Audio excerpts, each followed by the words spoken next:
Good morning, everybody who is watching via the video. No one has made it into the room yet.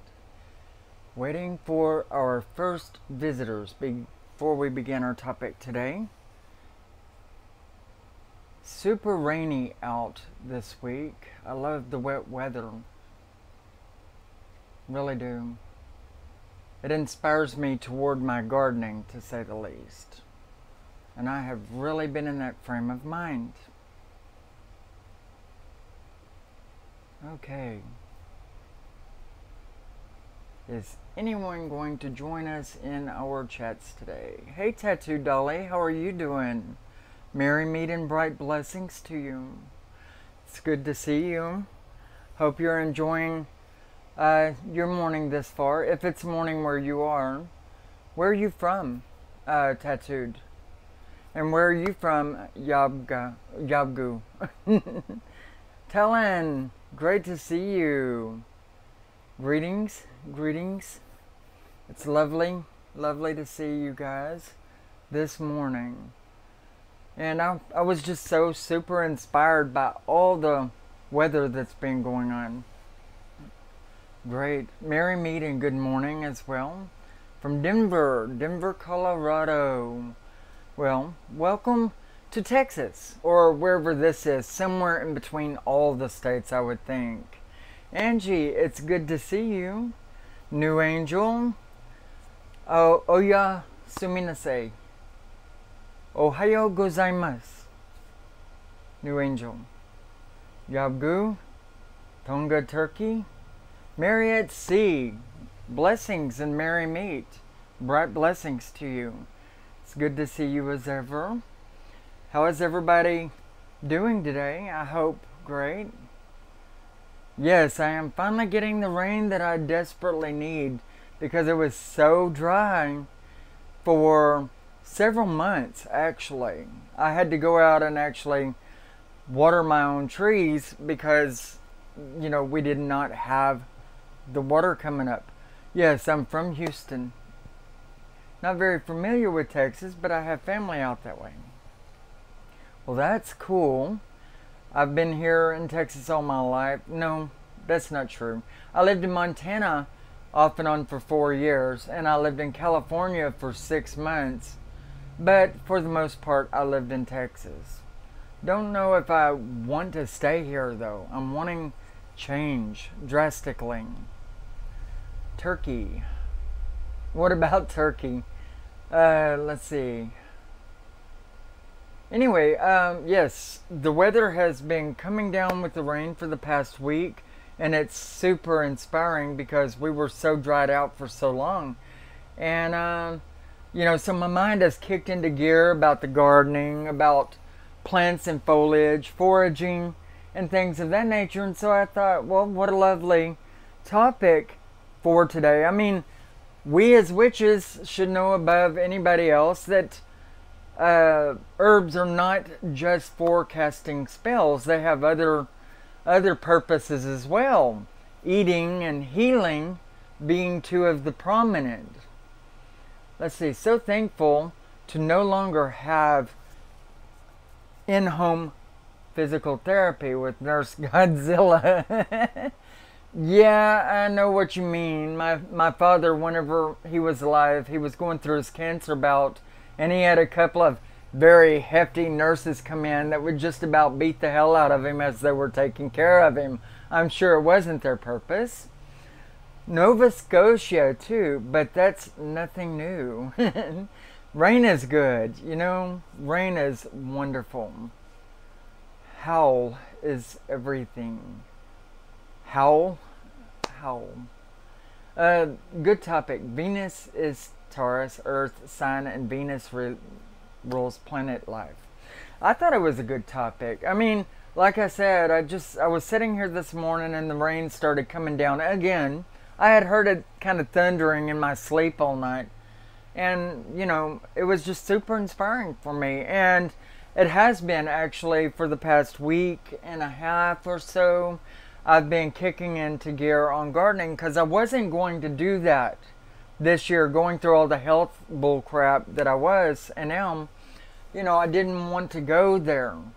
But, I almost can't help it. Especially when something kicks in like all the rain and it just inspires me as it has. But, herbs are things that, yes, we can grow, but we can also forage for and make use of out in the wild. And a lot of people forget that. And a lot of people don't know that I'm a person that has, in the past, studied foraging for quite some time, and so I know a great deal about it, although I'm afraid I might have forgotten it all with all the crap that I've been going through, or the medicines they were keeping me on while I was going through radiation and chemotherapy. They kept me on medicine so much and I hated it, but I feared that I have this phobia that I don't have all the knowledge and wisdom that I had obtained throughout my years prior to all of that, which I'm sure I do, but it is just a phobia. Hey Francisco Ramos, it's good to see you. Welcome to the room. And Winter Black Wind, it's good to see you guys. Welcome to our chats. But yes, I actually have kicked into gear pretty good with getting back into my herbs and growing of things, although trying to take it on a light note right now, because I am going through so much. I need an open calendar as much as I possibly can get, and I don't need all the responsibility or work, but at the same time I don't want to sit around on my butt, let myself get old, not exercise, and not get into good health, which is what I need to do. And I've got so much battling me on that already. I don't need to be my own worst enemy. What we have right here in front of us, though, this is a black mulberry, actually a dwarf black mulberry trees set, 2 of them, that I just got and I planted last night or the night before. And I love my edible trees. I do. All the fruits and everything. But on this one, believe it or not, you can eat the leaves. You can eat the roots. You can eat the inner bark. Okay, the inner bark is actually said to be good for getting rid of headaches.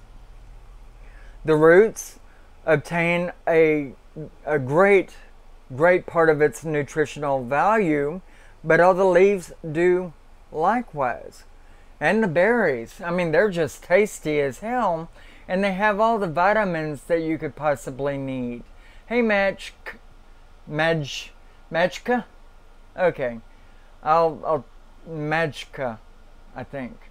Anyway, welcome to the chats, welcome to the room. But anyway, every part of the mulberry tree is edible, believe it or not, and not so bad in taste either as far as the greens go. I really love my edible trees. And do you know that in my yard, and I have under an acre, by the way, I have over 32 trees. Every one of those trees are edible or contain edible fruit. I have a lemon tree in my yard, and you can use those lemons to clean your clothes. I have a red navel orange tree in my yard, and you can use that to clean your dishes or your clothes. I have a pear tree, a Kiefer pear tree, an apricot tree, a nectarine tree, a couple of plum trees, a Gaia and Fuji apple trees. I have 3 blueberry plants, and I have like 18 to 20 hazelnut trees, all planted by myself over the past 4 years or less. And because they're wild edibles, they're things that would either feed me and my husband, or feed the animals on the property, or hedge them away from the highway so that they don't get into the road and they stay in the hiding, because we don't want that. And I always fear seeing dead animals sitting in the highway in front of my building. I just don't like that. I like to protect them as much as I can. So plant a hedge of hazelnut, American Corylus American hazelnut trees. And I've got so far like 20 of them along the highway, and I'm working on more. You know, they're edible. They're my favorite scent, actually, the hazelnut. And they feed the wild animals. You know, they'll block the car's smells and the sights, and truck drivers can quit honking when they go down my road as I'm working in my yard and whatnot. You know, it's for privacy. So the hazelnut was my best bet, and they only get like 10 to 15 foot high, so not too intrusive or obstructive. They aren't going to go into the electric lines and all of that, you know, which would be a worry to do with most trees. You know, but I love my plum trees, my pear trees, my orange and lemon trees, and I'm working on more. And these are mulberry. The trees and plants that I am growing are for multiple purposes. Whether it suits my property here specifically, or whether the entire tree is edible, like these mulberries here, or whether they're edible and clean your clothes, like the orange and the lemon trees. You know. But I believe in keeping a hearty amount of everything. And the way the world is going, I've had my worries and concerns, and I am learning to be so self-sufficient that if anything ever happens, the country goes to war and we have to go and live out in the woods or whatever, I can take care of my family. But you know, these are all being cultivated by me here on the property. I'm even actually learning how to do your grafting, your bridge grafting, your gap grafting, your inner bark graftings. You know, I'm learning how to do all of that, rooting from cuttings and propagating from seed. I'm learning to do all of that. I'm also hoping to make a lot of this part of our topics on the channel here. I think the witchcraft, Wicca, paganism, shamanism, all of that we're talking about here, I think that it's all good stuff. I really do. And I think that we could sit here and we could actually talk about these topics where we would use these herbs and things to work with, you know, within magical practice. But what about the nutritional content that this stuff can give us? What about talking about how we would plant 2 weeks before the full moon so that we can maximize the amount of growth that we get within the plants that we put in the ground for that season? You know, what about the fact that we could use not only the berries, but the greens here if we find ourselves starving to death and we can't get any money?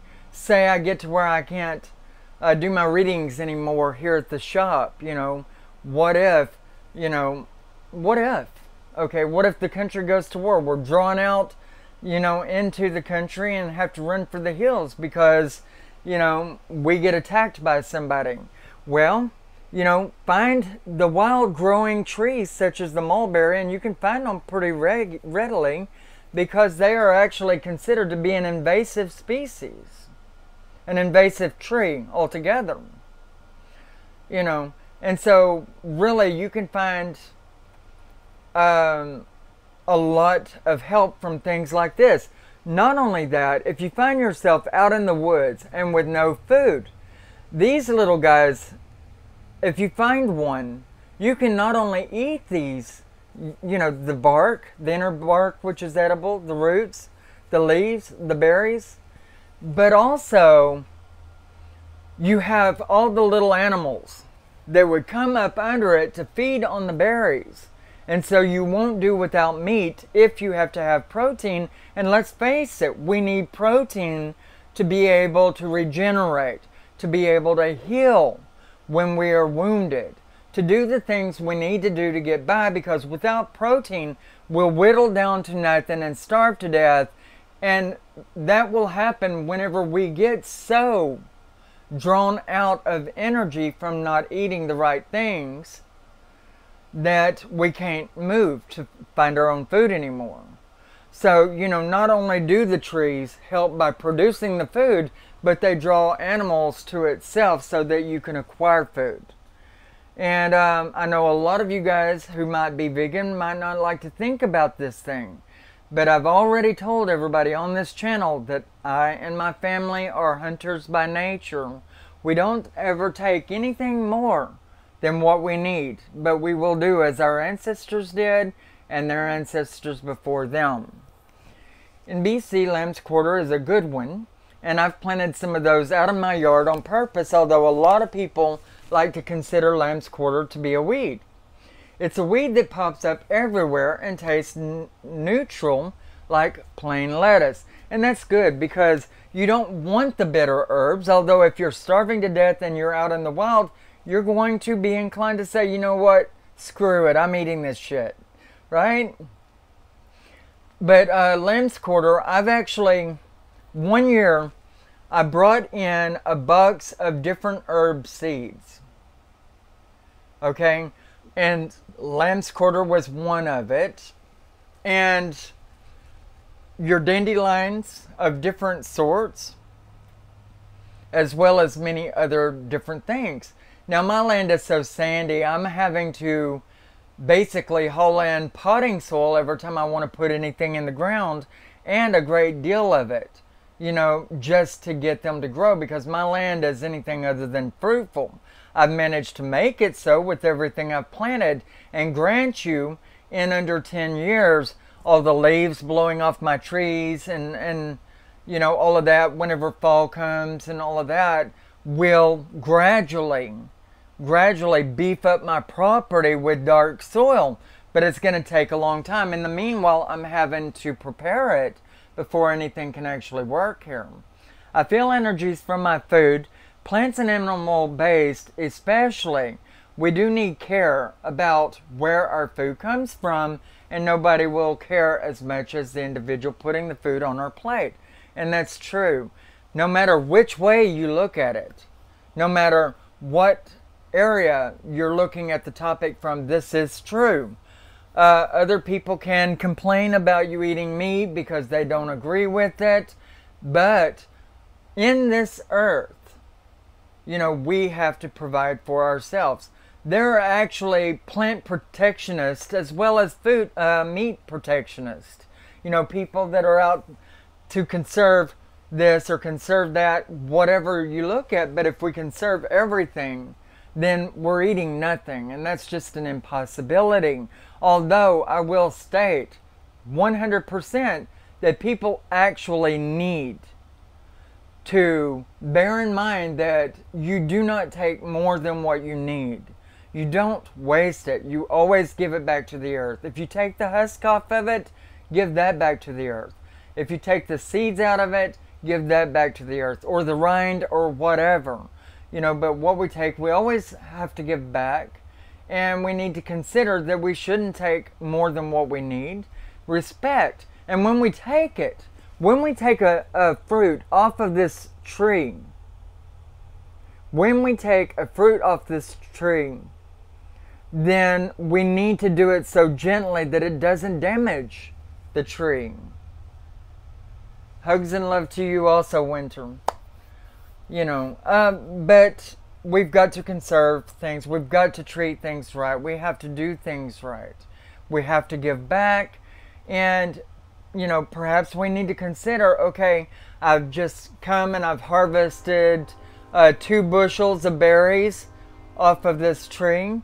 I need to take those coffee grounds out of my coffee pot and take those and dump them underneath the tree to give a little something back. You know, this is what we need to consider. But now, cultivated plants that we're doing in our yard isn't all we're thinking of.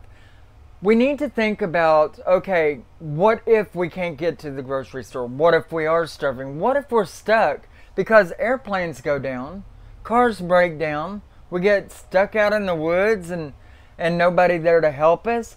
What's the best thing that you could possibly know When you're stuck out there and you have no vehicle and you have nobody, what is the best possible thing you can know since you don't have a gun or a fishing pole? Well, for one thing, how to make a fishing pole, you know, if you can find the string or rope, or if you can make some somehow, or traps. I wouldn't say I obsess over it, but I would say that I have studied it to a great degree because this shit happens. You know, it is very, very important. And I think it's good knowledge for us. And then we, those that profess to be the wise ones within our spiritual arena of things and within life, we should study the things that can keep us alive and sustain us. You know? And foraging is one of the things, is the thing, by the way. Pagan Prepping 101. Hell yeah! Yes, I have studied all of this foraging stuff. I am not a prepper, though. I don't have the room to be a prepper. I would probably be if I had the room. But, you know, you can never have too many food stores. You know, you can never have too many. But, I have Scorpio moon, slightly obsessive sometimes. You know what? At least you're ready, though. At least you're prepared, right? And that's the thing. That's what I'm trying to tell people here, is that you should be prepared for whatever situation. And there's a lot more to learning how to forage than, okay, I need to know what this plant is, and I need to know what that plant is. And what it can do for you or what it can't do for you. But there's also which plant is poisonous. What plants are indigenous to certain areas? Because if you're studying all the plants that would be indigenous for Texas here, and you go over to, say, Arizona, and you find yourself stuck out into the hills of Arizona, the deserts of Arizona, then it's not going to serve you very well, is it? You know, you need to, first off, study the plants that are indigenous to what area. You need to then know what plants are poisonous and that you absolutely need to stay away from. Thirdly, you need to find out what plants are poisonous to you to internal intake, but how they could actually help you if used on the outer layer of skin to close up wound as an antiseptic, etc. And fourthly, what things you can take into your mouth and it will not kill you. These are very, very important. And a lot of people say, well, you can look at the leaf and you can see, yeah, but you got to go by the texture. You got to go by the ridge around the leaf if there is one, or perhaps it's smooth. You've got to look at the shape of the leaf. You have to look at the branch that it's on. Is it purple? Is it yellow, green, or whatever? Or even blue for exotics. You know, what could be used by roots but would be poisonous by the berry? And you have plenty of those. There's a lot to consider and a lot of knowledges to undertake when you're dealing with stuff like that. Those mushrooms with the pretty blue shine are poisonous, but they mean the special kind of poison to get visions. Well, that would be toxic. I think they call that toxic. And if you can find toxicity within certain things, a lot of times they're calling it toxic because they don't want people to know that it's not the kind of toxic that would kill you, but more the kind of toxic that they just want to control. LL, what is your spirit animal, if I can ask? It is a panther. Let's see. My spirit animal, actually I have three. I have a panther, and I have an owl, and I have a sea snake. I travel by water, I travel by air, and I travel by land through these three animals. And they travel with me. Panther is the one that stays close to me, but mainly because I'm on earth and not in water or in the air, and so is it. And they tend to come up around me, here where I live and work, and you'll hear them calling to each other through the night. But yes, the panther is my spirit animal. I love my panther. I am very kindred with them, to say the least. Anyway, so, you know, there is the dandelion plant. Dandelion root is known to get rid of headaches. It's known to relax you. Every single individual part of the dandelion plant is edible. From the leaves of one plant, you can get 1/2 cup of green. And with that 1/2 cup of green, you get 1 cup, or let's see, 1 cup of orange juice of vitamin C. It's the equivalent of that. Actually, no, it's 1/4 cup of dandelion green equals 1 cup of orange juice vitamin C. So dandelion is an extremely important rendering of the earth to us as humans, and they are bitter in their leaf at certain aspects of their life when they get older, and sometimes they get a little bit more stiff, you know, and you want them when they're young and they're tender and they taste less bitter. But they do have more of the potency when you find it in its adult age. See, this is the kind of stuff that we should study along with the paganism that we do.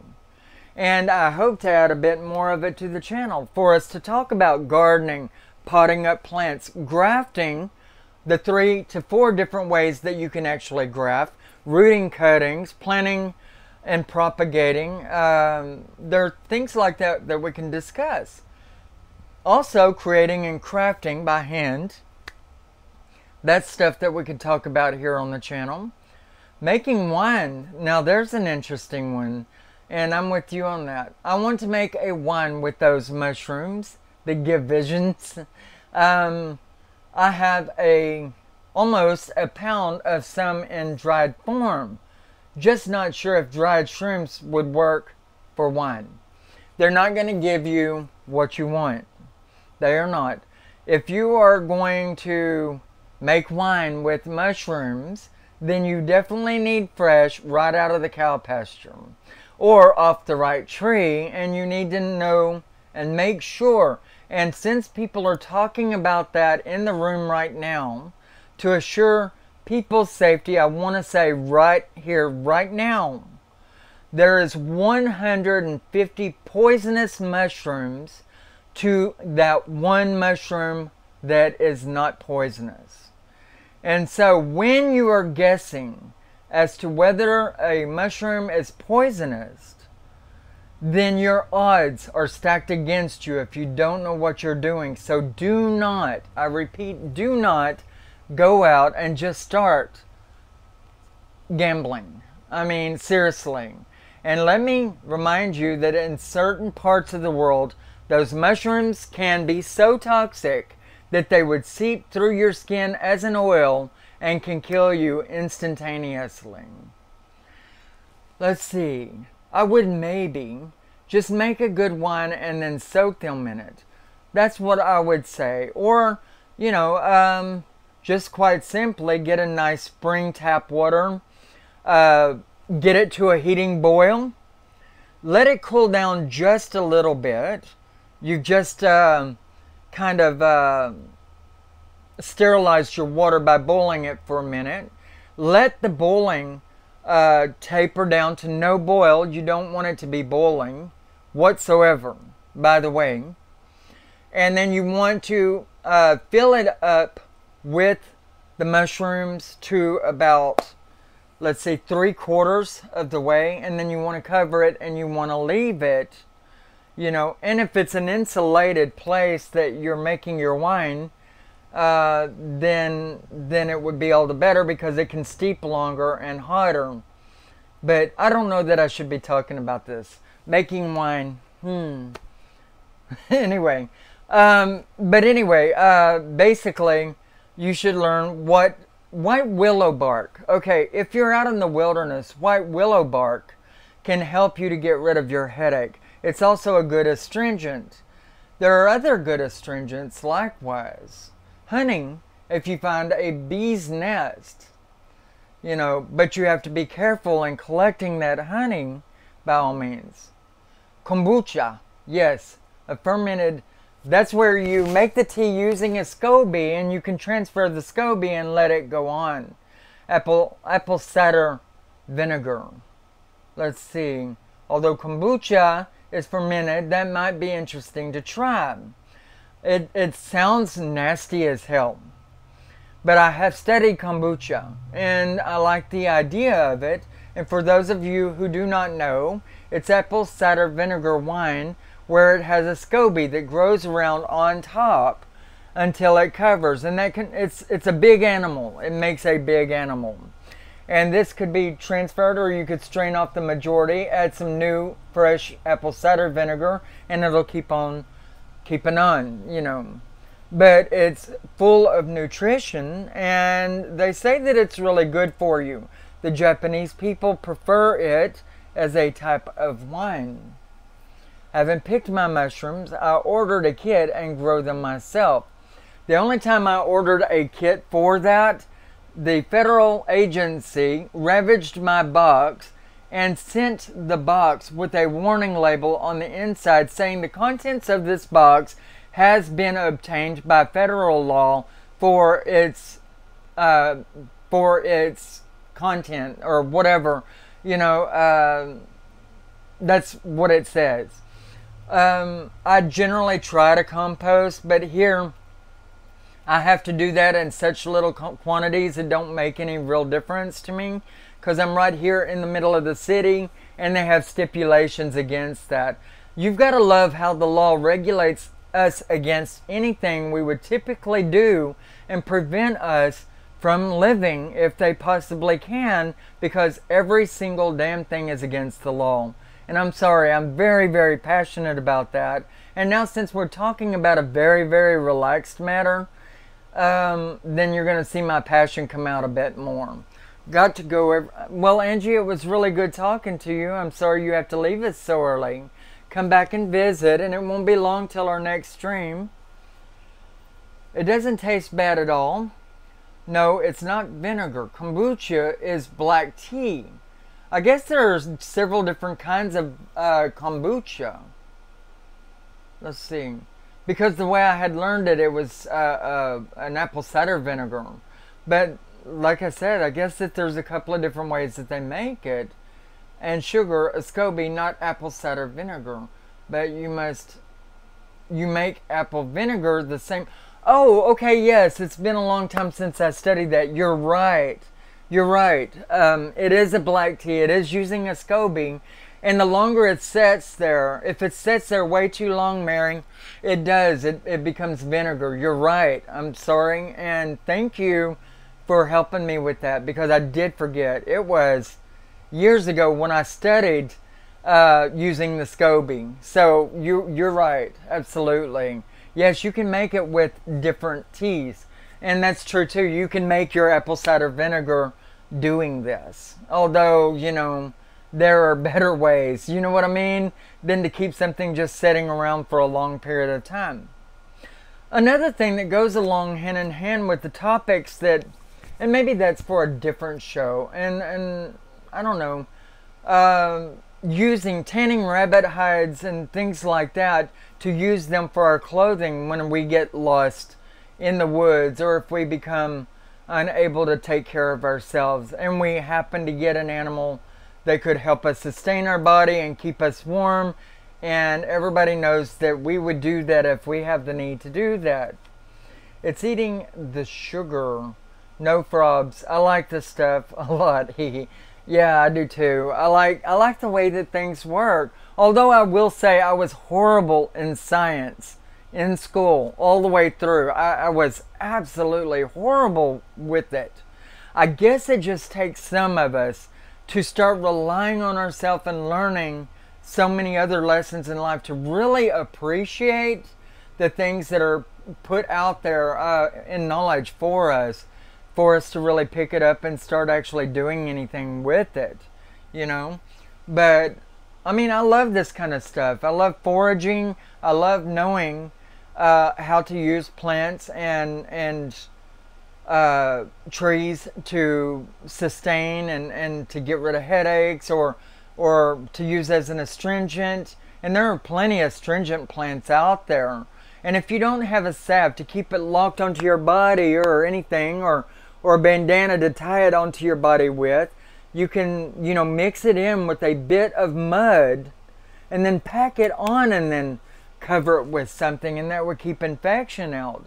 But a lot of the kids today don't know this, and we really need to bring a lot of it back.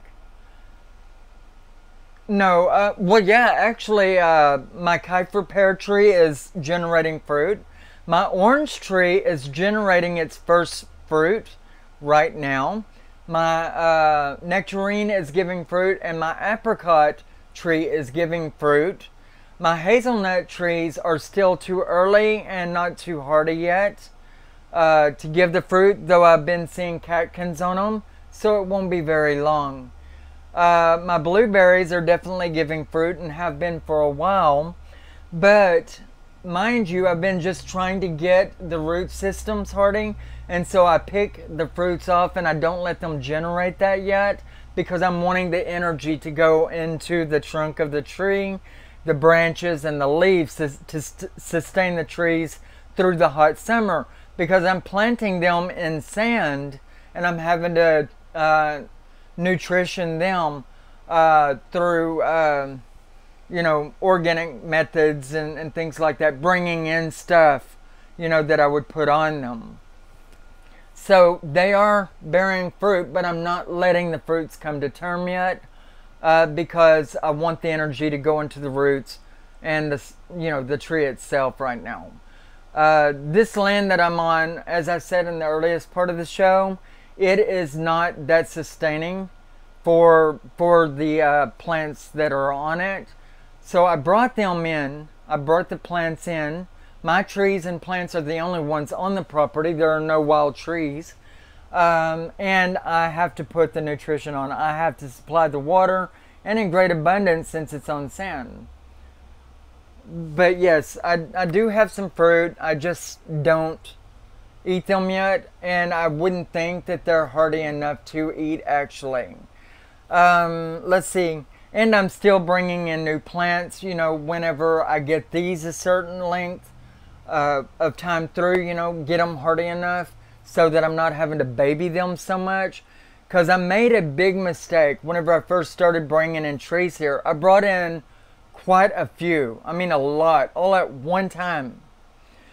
And it ran me ragged, just trying to take care of them, and they were so spread out over an acre, and I was having to water them to be, in water buckets, believe it or not, until I got a bunch of water hoses and tied them up and ran them all the way across that acre of land, but that was still unethical. So the roots, the trees themselves, they've gotten hardy enough to where they're taking care of themselves now, but I'm still trying to nourish them to a point to where I can benefit from them. And that is what I'm really waiting for. Until then, they're my babies. I really love my trees. And I love the animals here on the property, and I have, like I've said before, raccoons living under the building. I have a rabbit living under the building. I have 2 armadillos. I have a rather large snake, and he leaves me his hide once in a while by the porch that I'll save and I'll use it in my spell works. I have, let's see, a mama and a baby skunk here on the property. And this is only on an acre, by the way, only one little building on it. But I'm supplying shielding by the trees and plants, things that can help keep them off of the freeway, as well as to nourish them to whatever degree. I'm trying to bring this property up for that. But yes, dandelion roots, very nutritious, and you ought to try them. There is no toxicity in the dandelion tree. If you find wild mulberries, or and mind you, I said mulberries, regardless of what color the berry is, they are nutritious, and they are non-toxic in every sense of the word. Every part of it is likewise edible. And there are many, many other plants. But remember to start studying first what plants are indigenous to the area that you intend to be living in for, say, the next 15 years before you begin studying it. And then you'll know what plants you should study, you know. And that way you're kind of getting your educational criteria together. You know what I'm saying? Study what's indigenous to your area or where you intend to be. Then study which of those are poisonous or which ones are not. And whether you can take them internally or not. Which ones are completely edible. Which ones can be used as medicine and what do they serve for you. They just grow wild here everywhere, but I'm not in Texas. Yeah, we don't see them just everywhere here, but they are a very, very invasive plant. And you can train them to be a bush. Or, I mean, just let them be a bush, or you can train them to be a tree. These here are a dwarf variety, which is good for me because I can handle that a lot better, you know, when I'm trying to harvest. Or whenever I can try to prune them or take care of them in whatever means, you know. But I love my berries. Let's see, I mainly got these for Austin though. He loves blackberries, but he doesn't like the thorns in them, and he doesn't like, you know, to have to find them, and they're not that prolific here on the property. So I got these for him as kind of a thing I wanted to do for him. And I'm looking forward to it. These trees, since they are not grafted, but they're rooted from cuttings, they should be producing berries in a year, you know. So they're very good at being quick and producing, you know. And I'm going to put them over here in the end of my property. You know, I still have a few other things that I want to do here on the property, but I don't want to do a whole lot because I plan on moving from here. I'm wanting to get out of Liberty, Texas. I mean, this county, I can't stand it. It's a lot of closed-minded boobs who feel that everything should be their way and no other way. The whole town is built on sand. I mean, and I love natural, rich earth. Also, you know, I've just been here for so long. Yes, yarrow, chamomile, dandelions, chicory. Chicory is good for adding to your coffee, and it's very, very rich in iron. Thistle's also rich in iron. Yarrow, chamomile are very, very good for health purposes and relaxation. Ferns, be careful. There are certain ferns that are poisonous. So study those real good before just getting off into any ferns. But ferns are good and can be nutritional. And I've studied plantains, the broadleaf and the narrowleaf plantains for years because they are so plentiful out in the wild. And if you begin to starve to death, that should be the best way to go. And the telltale signs as to what is a plantain is when you see many, many vertical leaves traveling along beside each other all the way from the butt of the leaf to the tip. That is the way you tell a plantain from all other plants, and they are extremely edible. And they make good band-aids, yes. Aren't they also somewhat antiseptic? I don't remember as to whether they're a cleanser or not. But are they an antiseptic also? You know, your mint herbs are antiseptic. Your tobacco is antiseptic. I mean, you have plenty of other things that aren't. But these are also real important to take note of also. Yes, you can mush them up and stick them into cuts cut itself antiseptic, yes. And yes, a lot of people will, if they're out in the wild and they have no other way of doing it, or instead of taking the time to mash them up in between stones and stuff, they'll chew it up and then they'll take and they'll put the saliva and the, and the herb into the cut, and then they'll put another leaf, like a broadleaf plantain, over it, and then they'll tie a scarf or bandana around that to hold it all on. And that wound will stay without infection, and it will heal pretty quick. Yes, it doesn't hurt to go in and get a bit of information online. Sometimes I find myself doing it all the time. But anyway, other herbs that you guys may know that could be helpful in the wild. Okay, now, poke root is edible. Let's talk about a poisonous herb here for a moment. A poke root, a poke weed, it's edible. It's very edible. However, you have to boil it 3 times, changing the water between each time that you bring it to a boil before you can actually eat it after the 3rd boil, because it is heavily poisonous. But it is edible. And we're talking about the greens from there. We're not talking about the flowers, if there are any, and I'm pretty sure that there aren't. Let's talk about the cattail. If you can find cattail where you are, and generally you'll find it growing near a body of water, then you can harvest it up by the roots. Alright? And you can peel the husk off the roots and get to the heart in the center of that root. And you'll find that it's real sweet the more you roast it. It'll turn black and caramelized, but it'll be sweet as hell and very nutritious. So that's one thing you can do with the cattail. Let's see, not to mention the flower of the cocktail, the flower of the cattail. I wish it was a cocktail. We would have our natural cocktails in the wild.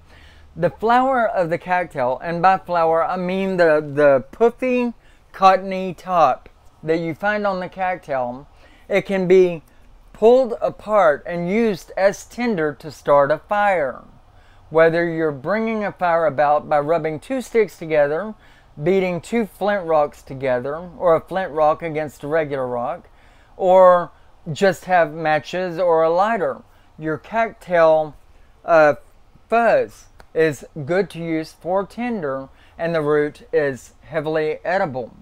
So there's one very beneficial root plant that you can get right there. You can also use the caramelized root to catch fish with, if you can rig up you a string and a hook. Say you take off an earring, or you take off a wedding ring and you manage to cut the wire on your ring and you bend it to form yourself a hook. You can use a root of a cattail plant caramelized to catch your fish. Let's see, my grandfather taught me to make wine without realizing it when I was young. And you can make wine out of rice. You can make wine out of potato. You can make wine out of any of your berries, and you can make it out of certain other things. I've never tried it. I don't have the space for a lot of activities I wish I could undertake, to tell you the truth. But I don't have a lot of space to do that. But I've been very tempted about trying the kombucha tea, wine, whatever you wish to call it, and different people call it different things, but I haven't had the space, nor have I had the resources to a large degree, but I like all of this stuff. This has been a big part of me for a long time, and most people don't know this stuff about me. I mean, people don't sit there and say, hey, Lady Leanna, what do you like to do? What is your favorite hobbies? Nobody says that to me. What is up with that?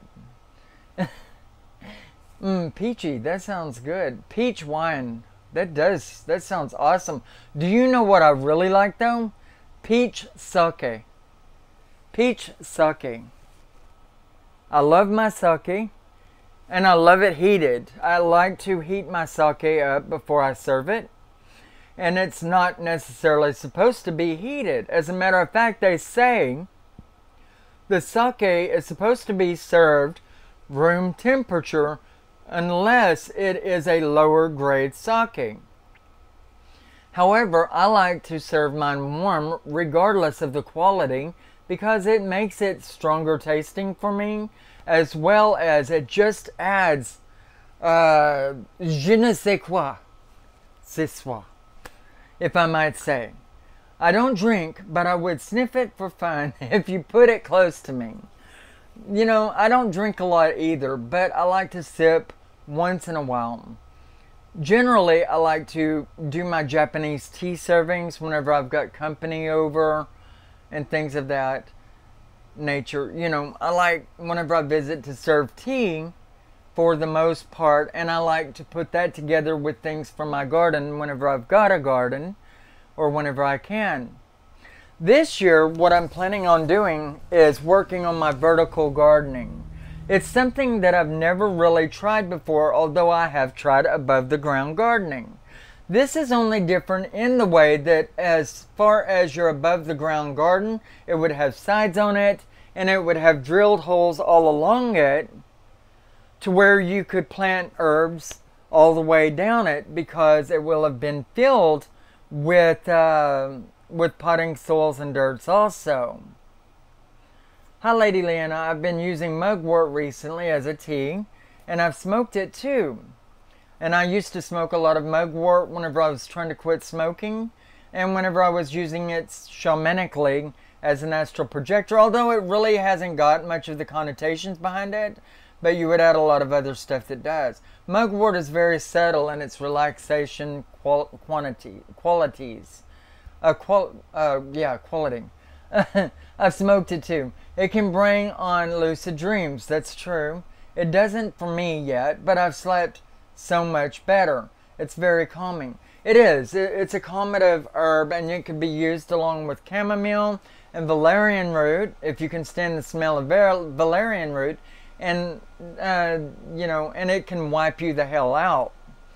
Also, you can use it along with damiana, maybe a little bit of skullcap, and other psychotropic or said to be toxic type herbs, which are not really but are more relaxative, calmative, like lobelia. In smaller amounts, these herbs can be helpful, and I use different ones in smaller amounts with a carrier herb such as nettles or chamomile, to prevent it from being so potent with all of the meditative herbs. Too much of a good thing can be of a bad thing, and we all must face that. We all need to take note of that. It's very important to know your stuff when you're dealing with herbs. People OD on medicines today, and medicines today were created from herbs of yesterday. I will be so glad when I no longer have to use this machine for my knee. 2 more weeks and I can stop using it. Well, we're all pulling for you on that, Talon. I'll be glad whenever they get my shoulder fixed to where I can use it again, because my arm's having to hang here like a limp noodle. I can't even make a bed without it killing me. I mean, I'm telling you, it's been pretty bad. And even with the helpful pain medicines that they've given me, the pain medicines haven't really been helping a lot. And if I had more research sources of my usable herbs, then I would reach in for that to coincide along with the doctorial medicines, but I don't have a lot of resources here. Guess I could order it, but haven't thought about it until just now. I mean, and that's what today is. I mean, I was sitting here earlier and my mind just started going off and into all of this old stuff that I used to study, which is my foraging for herbs and how to catch animals and what to do with the hides and what parts of the trees are edible, which ones are not, what plants are poisonous. Watch out for hemlock. Watch out for hemlock, any type of hemlocks or nightshades. Very, very poisonous there, people. And know and identify them so that you don't run into those in the wild and let them beat you down like a thug on the back street. You don't want them to do that. learn how to use certain flowers to catch fish by throwing them into the water and leading them into a little stick trap you create on the bank of the water, and you put the flowers in because they can smell those flowers, but it's the color in the flower that draws them to come in to get to eat. They look for the color. Can you tell me which herbs to drink as a tea to enhance psychic abilities? Well, I've been on those on a few other videos, I believe. You would probably have to look for them there. But okay, calmative and psychotropic, psychic abilities. Psychotropic, we really can't do. Blue lotus would be good. Your mushrooms would be good. Just know what the hell you're doing. Let's see, visions. Your the ones that you peyote, things like that you generally have knowledge of, those can definitely bring on the visions. But let's see, when we're talking about legal herbs that you can actually get a hold of and use, what I do is I mix up mugwort, I add some chamomile to it, I put damiana in it, I put just a little bit, like 1 part to 4 parts of the other herbs, 1 part of skullcap. Morning glory seeds, 200 seeds can give you visions if the seeds have not been radiated. Let's see, Mary says, I had heard morning glory seed tea, did that when I was 16, so I raided my grandma's seeds, but it didn't work. Don't think I did it right. No, you don't make it into a tea. You just take them. They're just seeds anyway. You just take them. And they can't be radiated. You don't get the ones in the plantable seed packs, because if you get the ones in the designer seed packs, you know, your regular seed packs out of the store, they have been radiated to where they will not do that for you. And I don't understand why they do that. It seems like it would take away from the heirloom qualities that you could otherwise get. I heard Morning Glory CT did that. Okay, anyway, I've already read that. So yes, Morning Glory seeds, if you do not take them as a tea, can do that. But you probably have to have a fairly empty stomach and light on the fluids kicking off. But I don't suggest it because they also say that it could give you stomach aches, and if you get the wrong ones and they've been radiated, you don't know what it's doing to you. So I really don't suggest this. If you want something that could be considered legal, and I think it's legal, it would be blue lotus. But Salvia divinorum is a weed replacement, and it really does work. I know that because I've tried Salvia divinorum, which is from the sage family. Yes.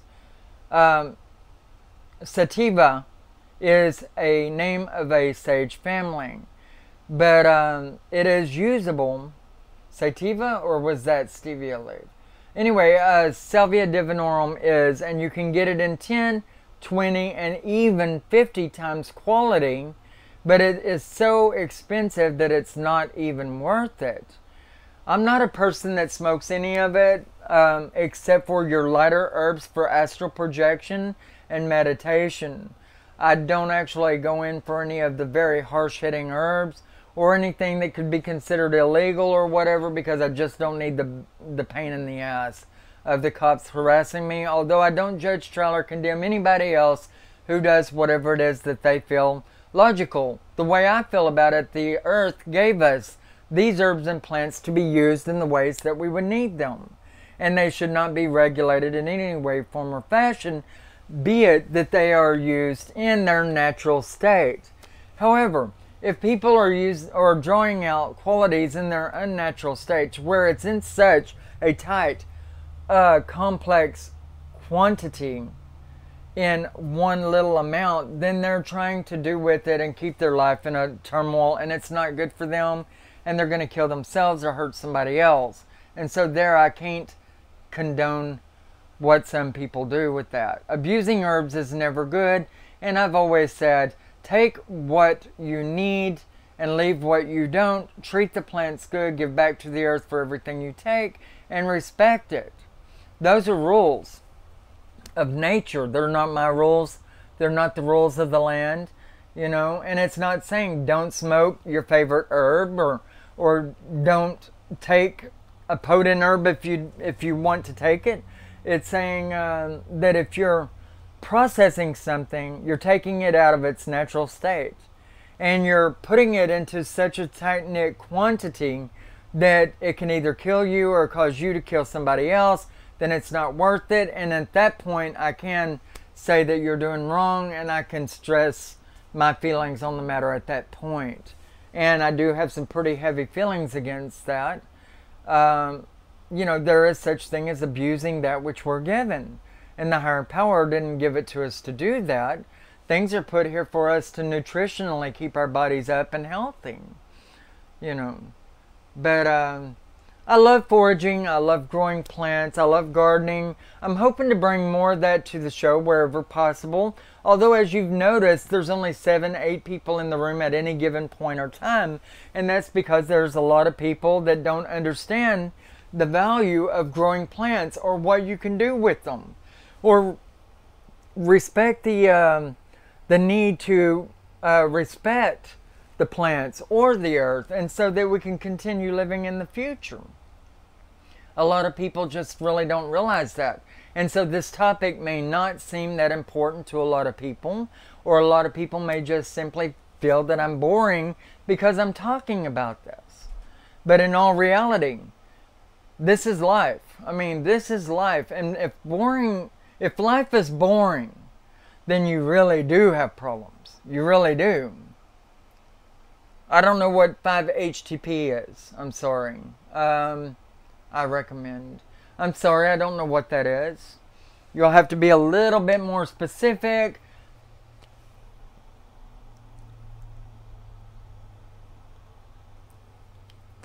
Let's see. But yes, I've lost another viewer because people are not into growing things. But I can't help that. It's part of what I like. It's part of what I do. And I feel that I can reach a bigger audience. I can draw people into more topics that we like, you know, and we can use the channel, you know, in more ways than one, and not bore ourselves by talking about the same thing all the time. I love paganism, witchcraft, shamanism, druidism. I love all of this. But this is part of who that is anyway. This is part of what we are. This is being of the earth. This is being of the wild, or having knowledge of it. This is information our forefathers and mothers had, and that's what our religion is based around, for goodness sakes. But a lot of people will turn off this channel because they don't understand that. Because they don't know, or don't want to know. Hey Freaky, it's good to see you as ever. Glad to know that you're here. I did not see you, and I did not know you were here, but it is good to be at one with you again. But how many people actually agree with me here? I mean, yes, a lot of kids are not going to know the value of this which I'm talking about. A lot of older people aren't going to know the value of this which I'm talking about. They're not going to realize that this is being pagan. These mulberry trees right here, that's paganism, brothers and sisters. It really is. It is life. It is the earth. It is putting a plant, a tree, into the earth so that it can keep the oxygen flowing like milk and honey in the air. Without greenery, we're sunk. Let's see, 5-HTP grows by Africa, not local to states or Canada, if I remember right. I took it before, though, as an antidepressant. And that's probably why I don't know anything about it. Do you know how many herbs and plants there are in the world if we were to try to cover them? And here's an idea. all of you guys, here is an idea. Why don't we each study 2 plants and its uses? And I'm probably got a lot of you saying, oh, I mean, man, now we're going to have to study? Shit, this channel ain't worth a crap. I'm going to go do something else. Let me go turn on my soap operas, or let me go play my video game or whatever. I just probably lost 10 people, which we only have 9 in the room whenever I said, let's study. No, but here's an idea. Why don't we each study 2 plants each? If it's poisonous or if it's not poisonous, what its uses are, how it can be used, what we can do with it, if it's wild, what area it's indigenous with. Let us study this, and in 1 week we'll come back and we'll have another discussion. I do know that there are those of you out there that do appreciate growing things, that do appreciate foraging and having knowledge of the herbs and plants. I do know that you're out there, but you have to realize that we're few and far between these days. And I love being in front of a PlayStation as much as the next 15-year-old. Yes, that's me. I'm 15 years old. Absolutely. Anyway, I love being in front of my PlayStation and live streaming on Twitch as much as the next teenager. But I also like to know how I can support my family if the economy goes to shit. And trust me, brothers and sisters, we're seeing signs of that right now. And I don't know how many Donald Trump supporters we have in the House, but I feel that all the presidents for the past 16 years have taken us to hell. Let's see. I think that we're suffering, and that's it's up to us to do what we can to get by. I only go on here and Facebook in my astrology groups and garden. And the garden. She puts in big letters. That's her favorite place to be. And it's a good place to be. Because it gives you, I mean, what better guru can you be sitting in the midst of all the plants that you've got growing up around you, and the energy of these plants singing to you as they sway in the wind and rustle, and you know that they're just about life. They're about sustainment. They're as important as we are, for without them we are nothing, are we? And so, I mean, even if we go out and we don't plant it on our own piece of property, once in a while plant a plant somewhere to give to the earth, to keep that oxygen that we depend on so heavily. I don't know, Talon. I was thinking about San Antonio, Texas, because it would be a change of culture. I hate the culture here. I've seen Houston for so long. Everywhere I go, it looks the same. So I decided that I don't want to go far out of Texas, because it's a very safe place as far as earthquakes, tornadoes, and hurricanes and all of this shit goes. When you get farther up in the States, it's pretty good. So I really don't want to leave Texas too much, but I don't want to be here in the places where it looks the same as everything I've ever seen. So I thought about moving just an hour and a half away to Galveston, Texas, which would be giving me the ocean for different appearances and could add a bit of a different culture to me, a beach culture. But I want to go even further than that, I think. And so I've decided pretty much on San Antonio or Austin, Texas, which are there in the general vicinity or right in between both, and have it be in San Marcos, Texas, and it being 45 minutes to San Antonio and 45 minutes to Austin, because Austin is full of hippies and laid-back passive community, and San Antonio is full of all the Hispanic community and different culture that I love. And my tarot card readings, the Hispanic people love what I do so much.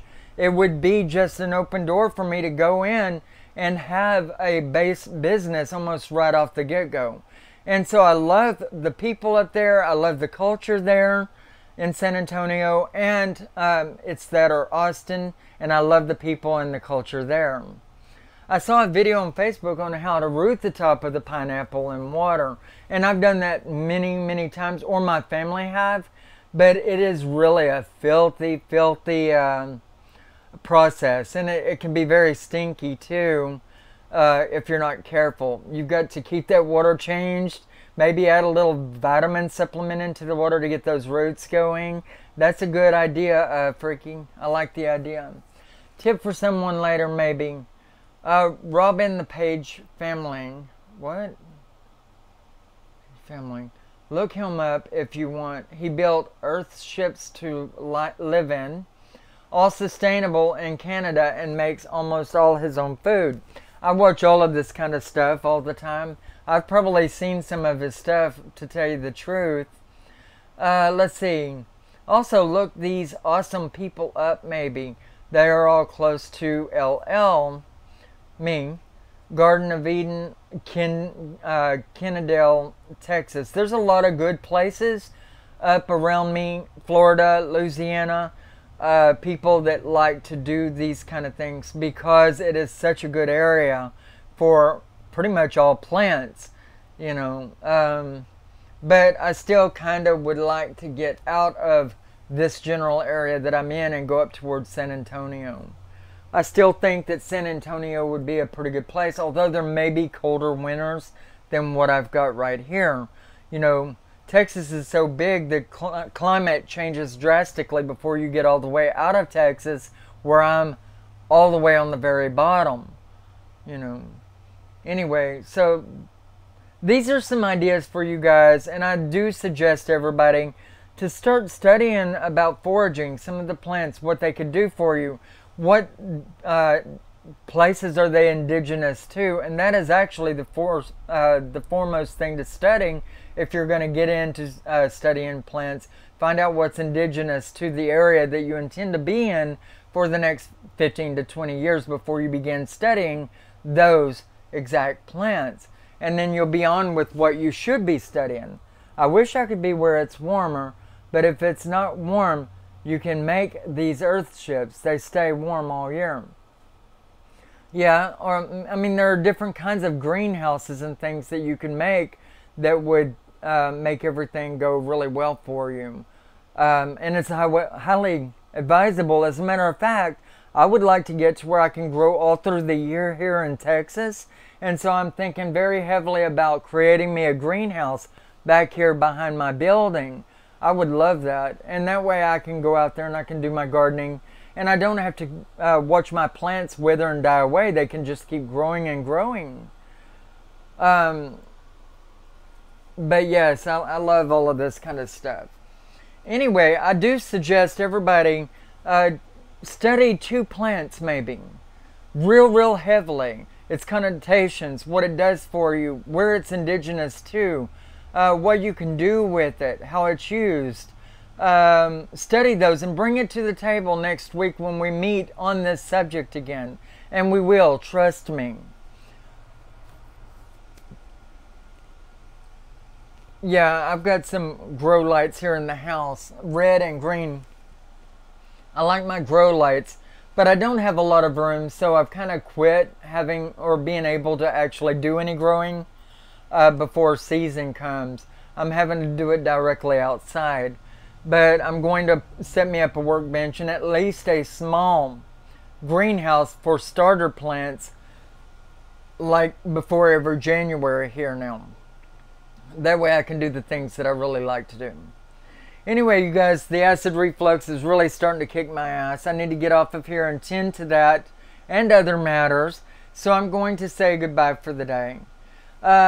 Please, by all means, support the channel. I've been telling people on Facebook and other social media sites that I'm on that it really does help if you share my videos on your social media to other people so they can know I exist.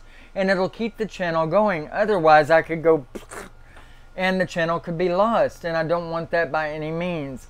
Especially when I've got so much other things going on, it's kind of hard for me. Although I love doing the channel, you know, but please support, by sharing the videos around. Hit the like button if you're on the page already and viewing a video, you know. Show your support. It would be very helpful, and I would be very, very grateful to you for that. It is close to me, not sure about you. Wild. It is purslane is a wild succulent type plant. I don't think it grows near me, Mary. Although I've heard a lot about it, and it's got a lot of good uses. Anyway, you guys study 2 herbs and bring it to the table on our next wild cultivating plants, okay? And what they can do for you. And we will have another show, and it'll only be a week down the road or less. Please study and get you a couple of plants that you can talk about on our next show. Support the channel by sharing and giving a thumbs up. I would be ever so grateful. If you aren't friends with me on Facebook, make that happen so you can stay on with all the other media things that we're doing today. Love you all, and bye-bye. Bright blessings.